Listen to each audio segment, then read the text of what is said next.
porque nós estamos celebrando nesse ano de 2017 500 anos da Reforma Protestante. Celebrado aí no dia 31 de outubro. Esta ocasião nós vamos ver ao longo da mensagem, ou lembrar ao longo da mensagem o porquê dessa data, mas em função disso, nós então vamos ver, já que tem tanta gente falando a respeito, você abre a internet, Facebook, entre outras coisas, vemos então essa oportunidade de falar de assuntos elementares, fundamentais para a fé cristã. E hoje então nós vamos ver um pequeno histórico a respeito disso, e o primeiro ponto, que é somente a fé, que é o sola fide, o sola, que significa somente, e fide, que significa fé. Então, para a gente iniciar, eu quero te falar a respeito de um histórico, o porquê disso tudo ter acontecido, como que se deu tudo isso. Esse homem aí que tantos falam, Lutero, será que é de Lutero que a gente vai falar? É de Calvino? De quem que vai ser tratado? Então eu quero tratar contigo a respeito desses assuntos. Já já nós vamos abrir a palavra do Senhor, mas por enquanto eu preciso te passar algumas informações importantes que têm a ver com esse ocorrido da Reforma Protestante. Bem, como os irmãos devem saber, havia nesse momento uma única igreja cristã, e era a Igreja Católica Romana. Essa igreja que tinha o sistema chamado sistema papal. O Papa era o líder maior, e então tinha todo o clero, os demais líderes que conduziam a igreja da ocasião. Isso se deu desde o século II, ou seja, aproximadamente 200 anos depois de Jesus Cristo ter vindo a essa terra e ter sido assunto aos céus, até o século XVI, ou seja, 1500 e alguma coisa. Então, durante todo esse período, a Igreja Católica Romana conduziu a cristandade e o cristianismo, ou seja, as pessoas que se diziam cristãs pertenciam à Igreja Católica. E então, o que acontece? Em 1517, um homem, então depois chamado de reformador, Martinho Lutero, ele trata de assuntos que até aquela ocasião a igreja não havia tratado tão abertamente. Porque a Igreja Católica ela tinha ali ensinos, algumas ações, algumas posturas que incomodavam alguns membros da própria Igreja Católica. Alguns padres, alguns monges estavam dentro da Igreja Católica e estavam incomodados com a maneira doutrinária e algumas ações que a própria Igreja estava adotando até aquele momento. Eu posso citar para você aqui alguns nomes, e depois, se você quiser pesquisar a respeito deles, então vou citar para você John Wycliffe, ou João Wycliffe. Esse homem começou a ver um monte de ensinamentos da Igreja Católica que ele não concordava. Ele tentou avisar a sua liderança desses ensinos. Outro nome é Jerônimo, e esse Jerônimo foi um dos principais homens daquela ocasião que tentou falar a respeito desses pensamentos doutrinários equivocados que a Igreja Católica tinha. E esse último nome que eu vou citar para você é João Hus, com H-U-S-S. João Hus. Ele era um monge alemão, e interessante que ele começou a expor as suas ideias. A partir da leitura da Bíblia, ele viu que a Igreja Católica estava muito longe daquilo que era a Bíblia. E o que ele faz? Resolve contar aos seus superiores, à primeira vista de maneira harmônica, mas isso gerou uma grande turbulência. E o Papa da ocasião, ao ouvir que esse rebelde, alguém que estava dizendo que a Igreja Católica não estava pregando a Bíblia, era chamado de rebelde. E o Papa faz o quê? Diz assim, coloca ele no cárcere e depois ele será queimado vivo. E esse homem, João Hus, enquanto preso, manda um recado para o Papa. Ele diz assim, podem matar um ganso, mas daqui a 100 anos, Deus levantará um cisne que vocês não poderão queimar. E aí você que está ouvindo essa frase está dizendo assim, pastor, que coisa engraçada, né? O que tem a ver ganso e cisne? Eu te falei que ele era alemão, E diz que o sobrenome dele era Hus, com H-U-S-S. Hus, em alemão, significa ganso. Então ele está dizendo assim, vocês podem me matar hoje, mas Deus está me dizendo que daqui a 100 anos, Ele vai levantar alguém que é maior do que eu, e ele usa a expressão cisne. E esse, vocês não conseguirão matar queimado vivo. E aí a gente ouve isso e acha que é só um homem revoltado, irmãos? Mas na verdade ele era alguém que estava profetizando acerca de um outro homem que Deus levantaria. E Deus fez isso. 100 anos depois desta ocasião da morte de João Hus, surge alguém, um monge chamado Martinho Lutero. Alguém de dentro da Igreja Católica e que começa a estudar a Bíblia, encorajado, sabe por quem? Por João Hus.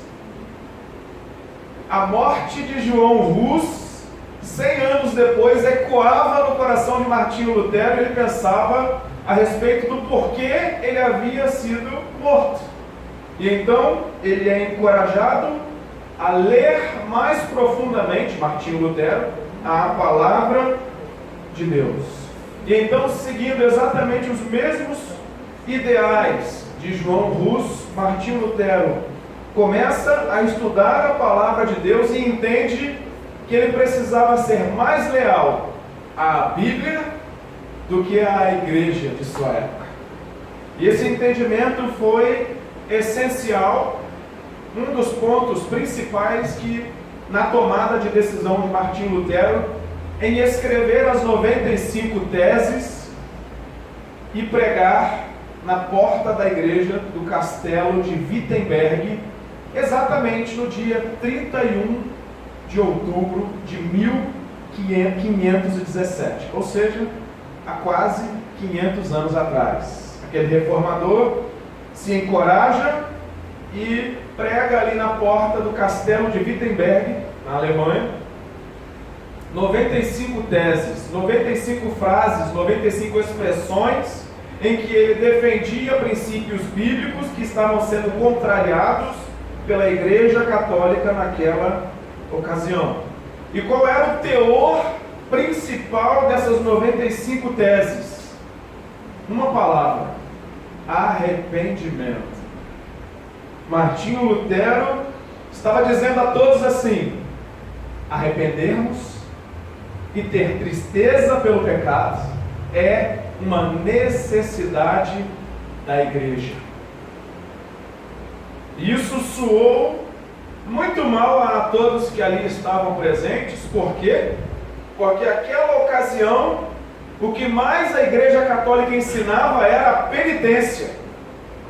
E para você que estudou minimamente história, deve ter ouvido a respeito disso, que a penitência era algo comum naquela época, e diga-se de passagem, ainda o é. Por exemplo, se você vai a um lugar para se confessar, na Igreja Católica, e depois de você contar o seu pecado, normalmente tem uma reação do sacerdote que ouviu tudo que você disse. E o que ele faz? Ele te passa uma receita. E essa receita é uma receita de penitência, de autopenitência. Você vai rezar tantas Ave Marias e tantos Pai Nossos, ou outra coisa que ele julgar necessário. Ou seja, um ensinamento que não foi abolido completamente de dentro da igreja. E Martinho Lutero, naquela ocasião, começa então a desenvolver estudos a respeito daquelas 95 teses, aqueles 95 pontos que ele escreve, e desses 95 pontos saem 5 assuntos principais, chamados os 5 solas da reforma. Sola fide, que significa somente a fé. Sola gratia, que significa somente a graça. Sola Escritura, significa somente a Escritura. Solos Christus, que significa somente Cristo. E por fim, soli Deo Glória, que significa glórias somente a Deus. 5 assuntos principais que saíram desse entendimento das 95 teses de Martinho Lutero, pregado no dia 31 de outubro de 1517, no castelo da igreja de Wittenberg. Agora, minimamente, a gente já sabe o que aconteceu naquela ocasião. E aí você pode pensar assim, mas que bênção, né? Martinho Lutero teve a graça de escrever isso daí, deu tudo certo, irmãos. Não foi a primeira vez que ele escreveu. Ele havia escrito em outras ocasiões, outras teses, inclusive antes dessa. Ele tinha escrito 97 teses. Na verdade, ele só percebeu que foi ignorado pela grande massa e principalmente pelo clero. Mas qual a razão, então, das 95 teses terem ganhado a expressão que ganhou e provocado ou desencadeado a reforma protestante, e as outras que ele escreveu não teve tanto vulto, tanta expressão? Porque estas teses, as 95, falavam exclusivamente de defesa de uma vida segundo o Evangelho. As demais falavam de posicionamentos doutrinários, coisas que ele entendia que a igreja não conduzia de maneira correta, que precisava mudar. Mas tudo isso não tinha a ver diretamente, ou a maioria delas, não tinha a ver diretamente com a Bíblia, com a Escritura propriamente dita. Mas no momento em que ele é movido a defender o uso da Escritura como fé e prática, o Espírito Santo de Deus atua e tudo o que tinha para acontecer, acontece. Ou seja, a Igreja Católica, que na ocasião era a única igreja cristã, recebe agora um novo grupo, chamado o Grupo dos Protestantes. E este grupo, ao longo da história, vive muitos cenários sangrentos, muitas mortes, muitos foram martirizados, morreram, para que eu e você, hoje, pudéssemos estar ouvindo este Evangelho da maneira que o é, tendo a Bíblia organizada da maneira que é, e podendo se dizer evangélicos protestantes. Então, a origem da igreja que nós servimos a Deus, seguimos ao Senhor, se deu a partir de muito suor e muito sangue. Pessoas perderam as suas vidas. Bem, o objetivo desse estudo, desses 5 pontos, na verdade é relembrar as bases da fé evangélica protestante, que deu origem então à igreja pela qual nós seguimos a Cristo e a fé que temos confessado. Agora podemos sim entrar no primeiro ponto. O ponto de hoje, que é sola fide, ou só a fé. Bem, por que é que um dos pontos, ou melhor, o primeiro ponto a ser defendido é exatamente sobre a fé? Martinho Lutero, como eu te disse, ele era um monge. E sabe qual foi a razão que o fez decidir pela vida ministerial, ser um monge, ser um padre? Ele tinha medo da condenação eterna. E aí ele pensa, bem, se eu for um homem de Deus, da igreja, e dedicar a minha vida toda ao Senhor e à igreja, certamente eu vou estar livre da condenação eterna. Ou seja, ele estava buscando a salvação para ele mesmo. Esta era a razão principal de Lutero seguir a vida ministerial, ou seja, tornar-se um padre. Bem, mas Lutero, ele tinha uma particularidade que você certamente vai achar interessante, como eu achei, que era ele querer a todo custo estar limpo dos seus pecados. Pense em alguém que tinha mania por confessar-se ao padre. Esse era Lutero. Já parou para pensar nisso? A história conta que Lutero ia para o mosteiro e ele entrava lá e ele ficava algum tempo, gastava algum tempo se confessando.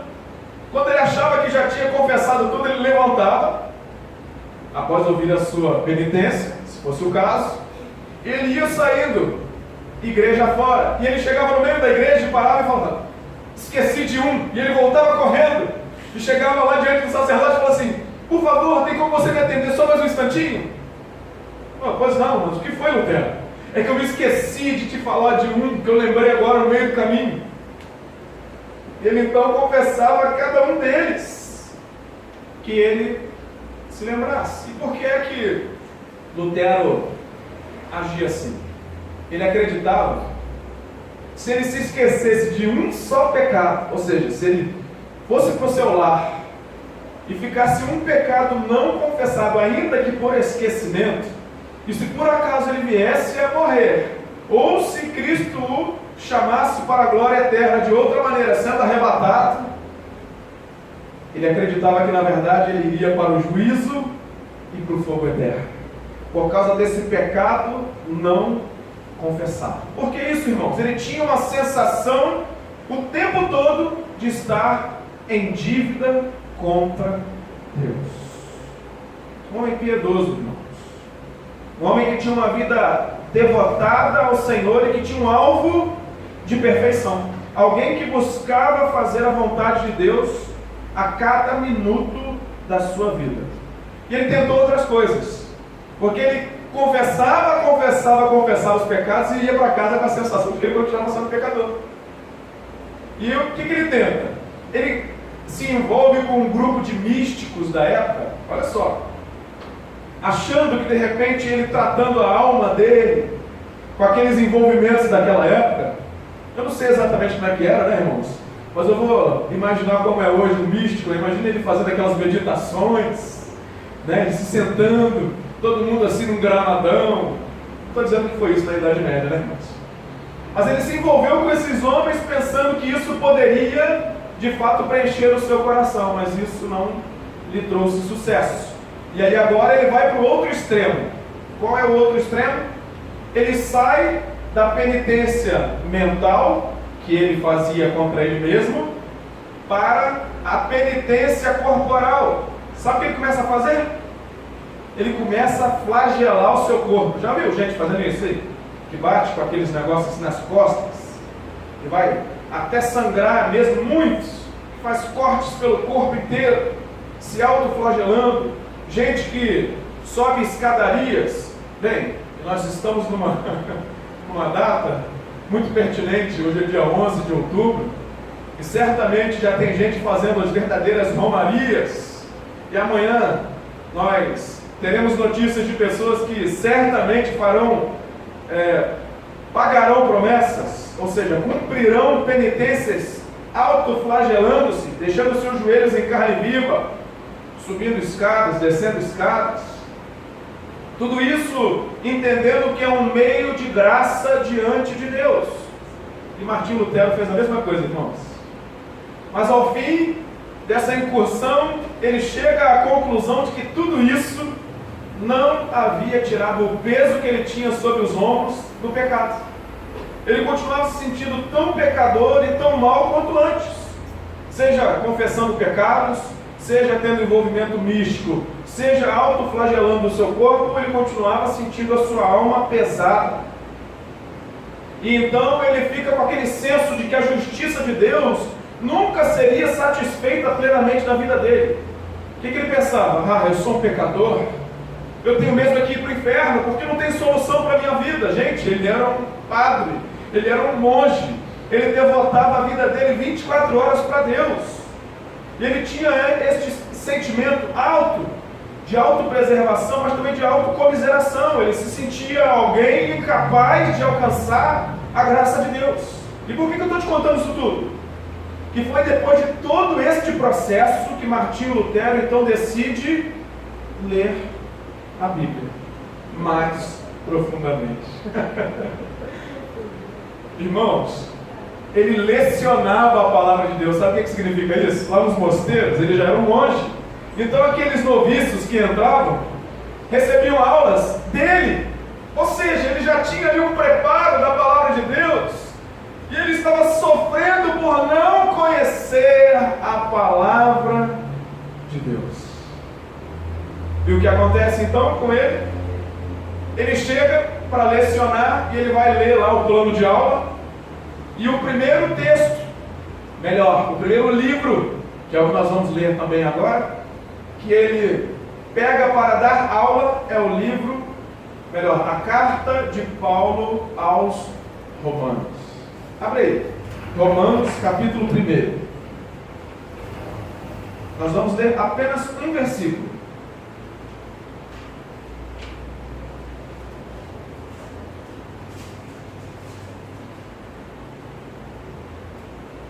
Mesmo assentados.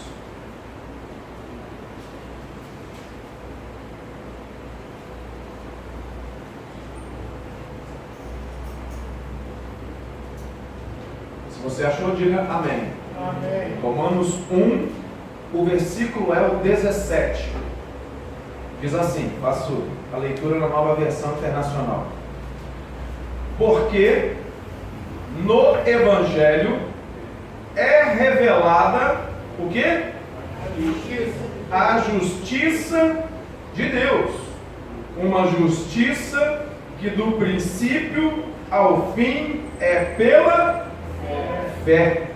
Como está escrito, o justo viverá pela fé. Esse versículo, me dê sua atenção. Quando esse homem está lendo logo o primeiro capítulo da carta de Paulo aos Romanos e chega neste versículo 17, a sua mente, naquele momento, começa a entrar em êxtase. Ele pensa, ué, tem alguma coisa aqui que está falando muito profundamente ao meu coração. Algo que está indo contrário a tudo que eu guardei, entendi e aprendi ao longo de toda a minha vida, inclusive eclesiástica, monástica. E eu chego aqui e a Bíblia está me dizendo que a justiça de Deus é diferente daquilo que eu imaginei até aqui. E veja que o versículo 17, eu quero ver contigo ele. As frases dizem assim, do versículo 17: porque no Evangelho é revelada a justiça de Deus. Primeira resposta para Martinho Lutero e para nós nessa noite. Estamos lendo a palavra de Deus, onde nós encontramos a revelação da justiça de Deus. Onde está escrito aí? Na palavra. O que faltava a Martinho Lutero era mergulhar mais profundamente nos ensinos das Escrituras. E todo aquele sofrimento, o peso pelo pecado, estava sendo posto nos seus ombros por si mesmo, por falta de compreensão da palavra de Deus. E a próxima frase diz: uma justiça que do princípio ao fim é pela fé. Aqui, certamente, vou usar uma expressão nossa, né? Martinho Lutero entrou em parafuso. Ele entrou em colapso. Espera aí. Agora, o meu cérebro não está conseguindo entender.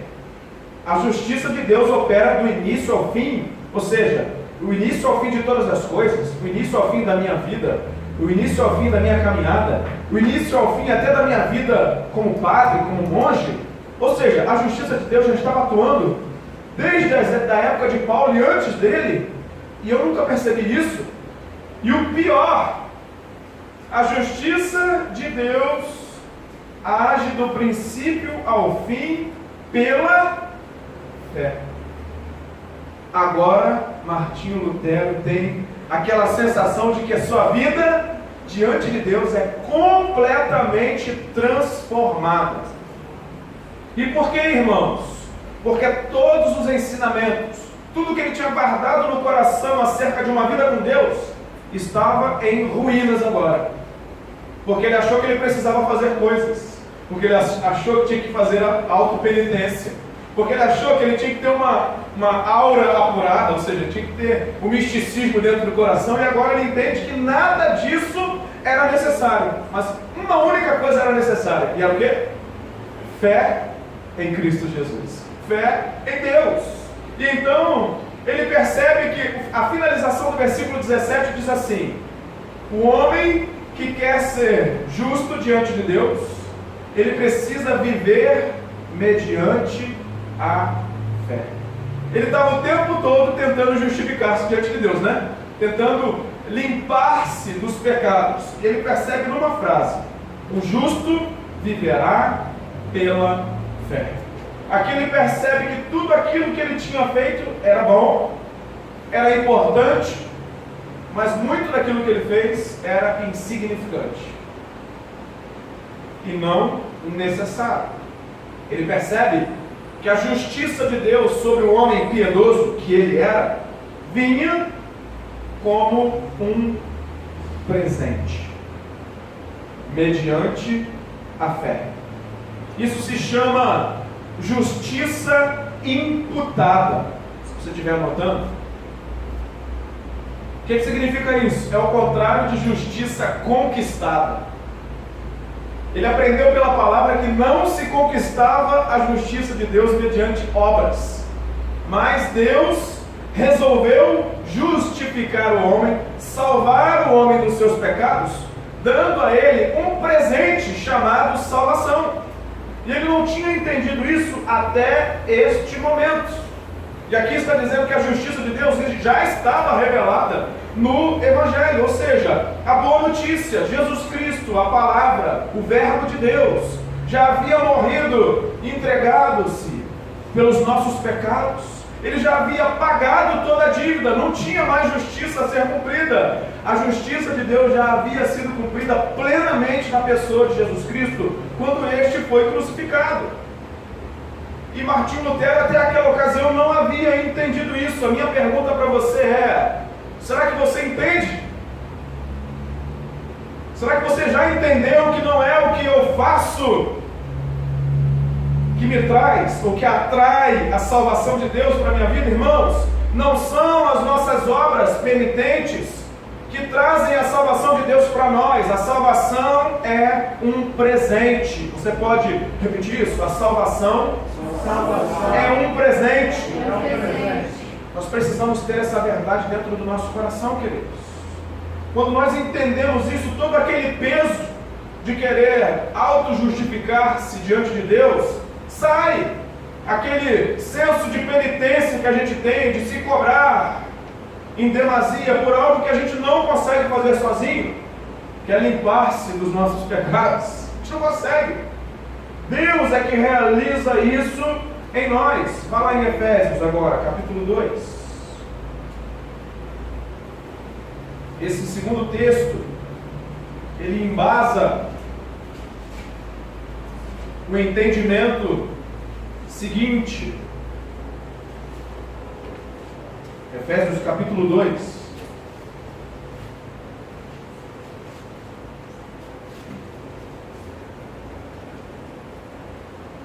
Nós vamos ler 8, 9 e 10. Efésios 2, versículos 8, 9 e 10. Se você achou, diga aleluia. Aleluia. Ok, diz assim, versículo 8.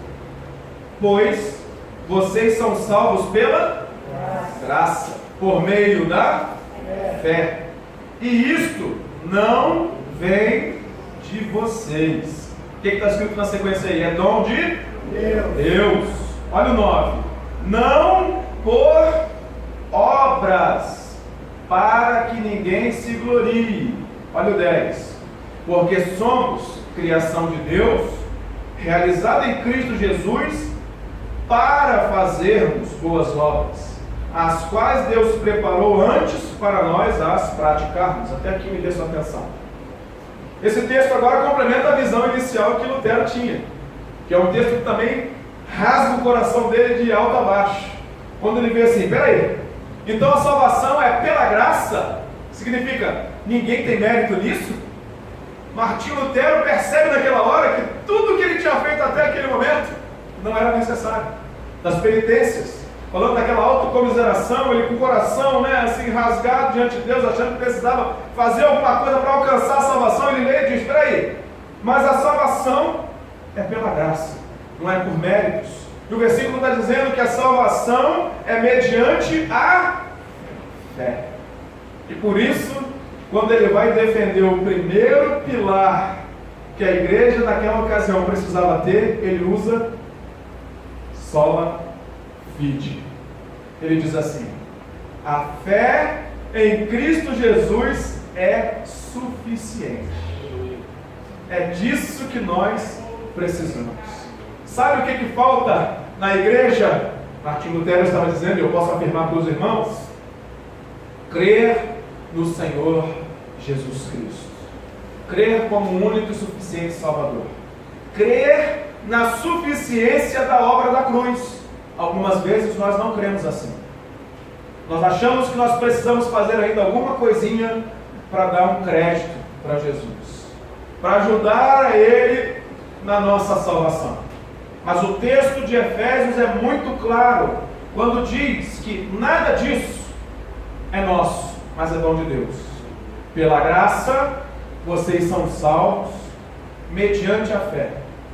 E ele diz assim, isso tudo, a salvação pela graça e a fé em Deus, não vem de vós. É dom de Deus. Dom é um presente. Deus nos deu e nos dá a salvação de graça. E o versículo 9 foi como um furacão no coração e na mente de Martinho Lutero. E talvez seja na sua também, que está me ouvindo agora.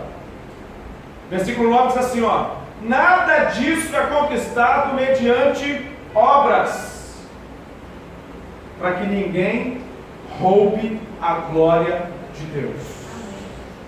A glória de Deus na salvação, ela é exclusiva. Ou seja, ele está dizendo assim, eu faço a obra completa na sua salvação. Aí você vai dizer, pastor, e onde é que ficam as boas obras nesse momento?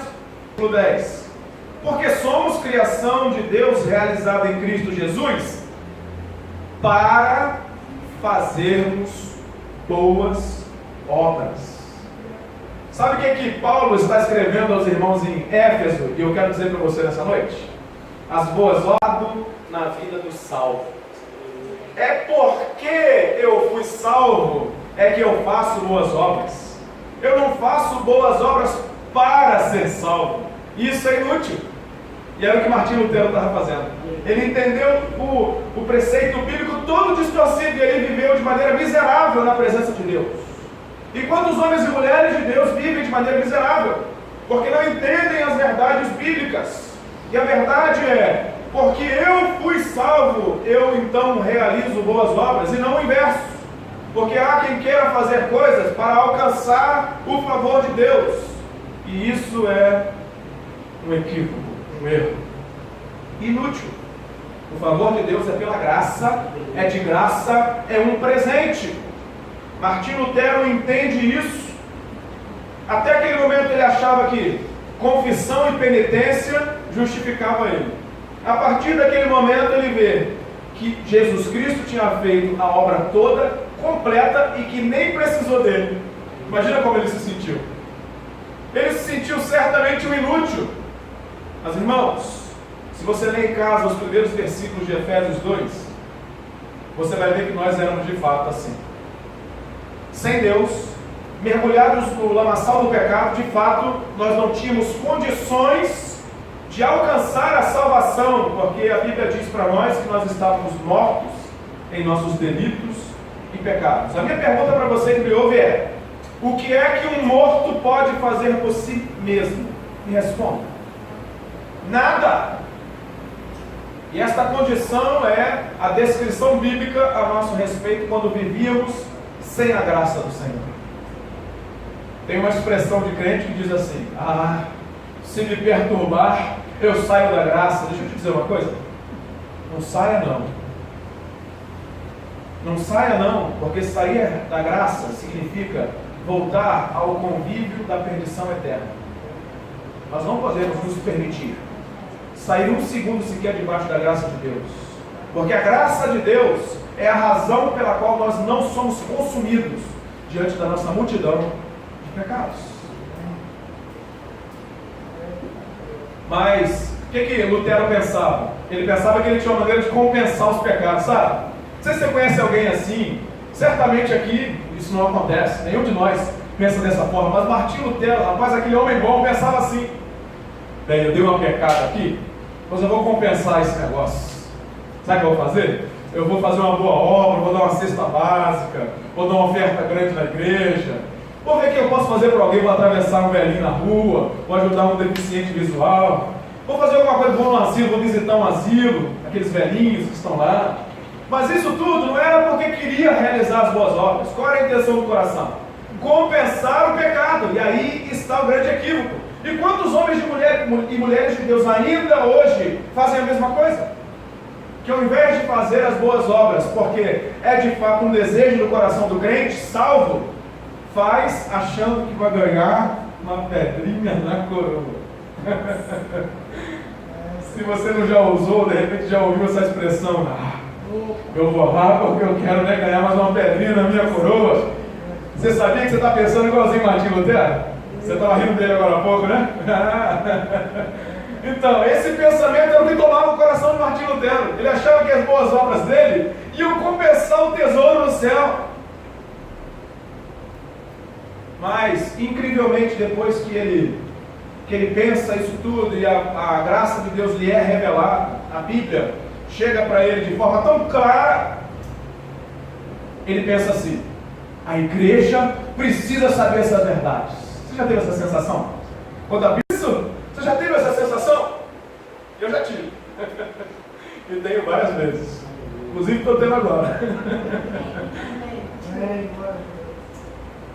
Martinho Lutero sentiu isso tão ardente no coração, que sabe o que ele faz? Foi nesse momento que ele escreveu os 95 teses.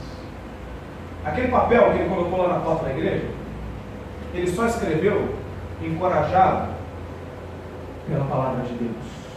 E ele estava pensando assim: tem mais gente enganada aí, tem mais gente caminhando para o inferno achando que está indo para o céu. Eu preciso ajudar essa gente. Ele jamais pensou que ia rachar a igreja católica, que ia gerar tudo isso que gerou.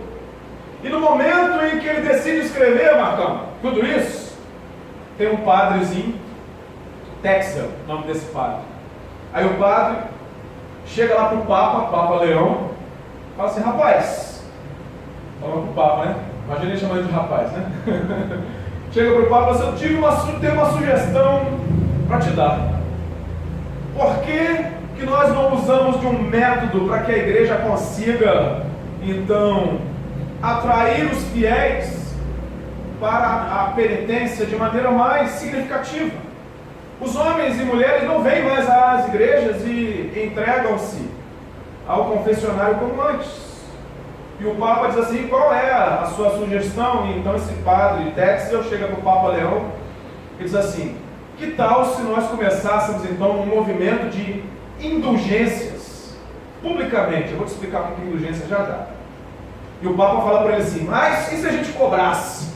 Ele fala: isso, você teve uma ótima ideia. Então o Papa Leão chama um homem chamado Alberto de Brandemburgo, que era um cara referente, era do clero também, pertencia à igreja da época, e fala com ele assim: olha, eu estou com essa ideia aqui, nós vamos vender indulgência, e o recurso que entrar, nós vamos terminar a Basílica de São Pedro lá em Roma. Tem como você me adiantar 10.000 ducados, que eram as moedas de ouro da época?